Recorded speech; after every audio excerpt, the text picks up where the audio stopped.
Continuando a parte 2, o vídeo acabou, eu excedi no tempo do vídeo, mas continuando a reflexão da parte 1.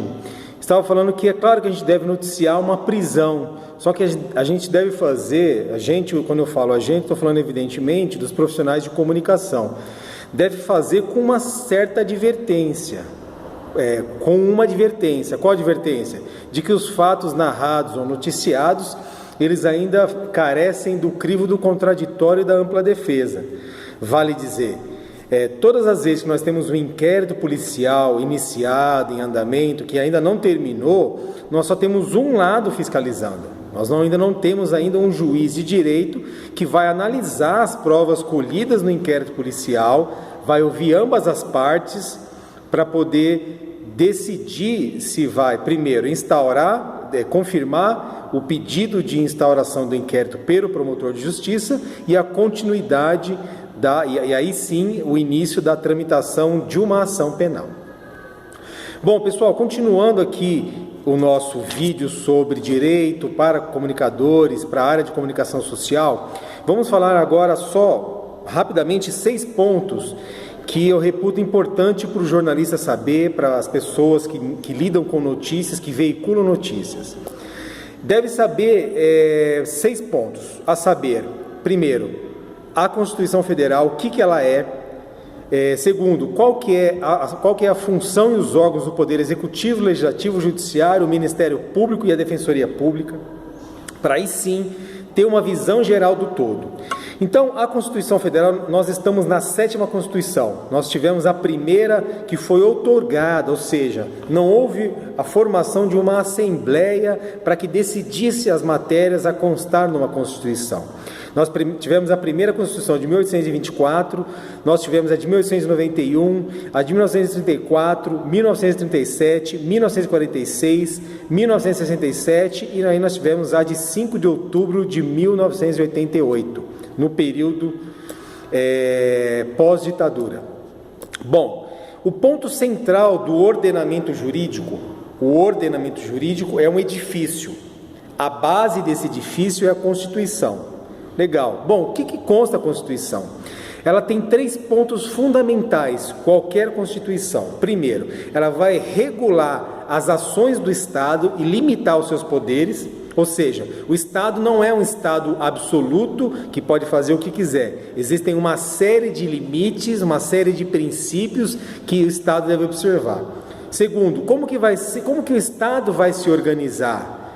Terceiro, vai promover a Constituição, a dignidade da pessoa humana, os direitos fundamentais e as garantias fundamentais das pessoas. São os direitos sociais, também incluindo, os direitos sociais. E de que forma que se dará a aquisição do poder, uma vez que você tem a decisão por uma forma de governo federativa, uma forma de Estado federativa, uma forma de governo da República e um sistema de governo presidencialista e um regime de governo democrático. Ou seja, eu, cidadão, posso participar dessa aquisição do poder, ou seja, eu posso votar, participando, influenciando, e posso ser votado. Tudo isso está contido na Constituição Federal. Ela é a regra maior, ela é a lei maior. E quando a gente fala de sistema jurídico, ordenamento jurídico, ele pressupõe 3 coisas fundamentais. Eu sei que é um pouco técnico, mas só para que os profissionais saibam que a coisa ela é científica, ela não é simplesmente técnica, ela é científica, ou seja, ela tem um objeto e um método próprio para o seu estudo. Então ela tem um sistema que tem unidade e coerência. Então você não pode ler uma lei sem considerar a Constituição. Todo o conjunto tem que dialogar, tem que haver um diálogo entre esses conjuntos. Bom, e aí quais são esses órgãos então? Quais são os poderes do Estado? Nós temos então o poder executivo, cuja função é aplicar a lei, estou falando de modo geral, tá? Investigar os crimes e restringir os direitos da população. Então ele restringe de várias formas, regulamentando uma lei, por exemplo. Então você tem ali uma mudança no trânsito, é uma coisa colocada, você tem os impostos, que é uma coisa colocada, impingida para nós. Não há uma discussão se quer ou se não quer, ela é posta, o próprio nome fala, imposto, é colocado sem margem para discussão.